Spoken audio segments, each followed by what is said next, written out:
আজি আমি অসম দৰ্শনৰ জৰিয়তে আমাৰ যি ২০০টা ধৰ্মীয় উপাসনাস্থলীত নামঘৰকে ধৰি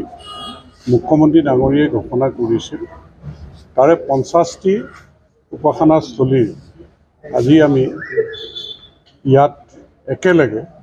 এই অনুষ্ঠানখিনিক মাতি আনি আমি তেওঁলোকক আৰ্থিক অনুদান দি আমি দিছোঁ। এই অনুদান ৩ লাখ টকা, তাৰে প্ৰথম কিস্তিত আমাৰ ১.৫ লাখ টকা আৰু যিটো খুব কম টেক্স এটা কাটে সেইটো কাটি পেলাই আমি তেওঁলোকক আৰ্থিক অনুদানটো আগবঢ়াইছোঁ।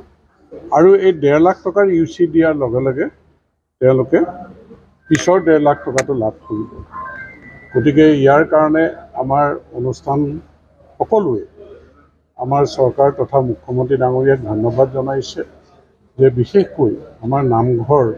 বা যিখিনি উপাসনাস্থলী আছে যে সকলো ৰাইজে সুন্দৰকৈ সজাই পৰাই তোলাৰ যিটো আশা বা সপোন আছিল, এইটো বাস্তৱত ৰূপায়িত কৰিবৰ কাৰণে আমাৰ চৰকাৰ তথা কেন্দ্ৰত নৰেন্দ্ৰ মোদী ডাঙৰীয়া আছে, ইয়াত মুখ্যমন্ত্ৰী ডক্টৰ হিমন্ত বিশ্ব শৰ্মা ডাঙৰীয়া আছে,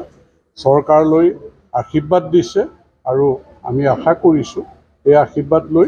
ৰাইজৰ আমি আৰু কাম কৰিবলৈ, ৰাইজক সহায় কৰিবলৈ বা ধৰ্মীয় এই উপাসনাস্থলীসমূহ আৰু জিলিকাবৰ কাৰণে আমি সক্ষম হ'ম।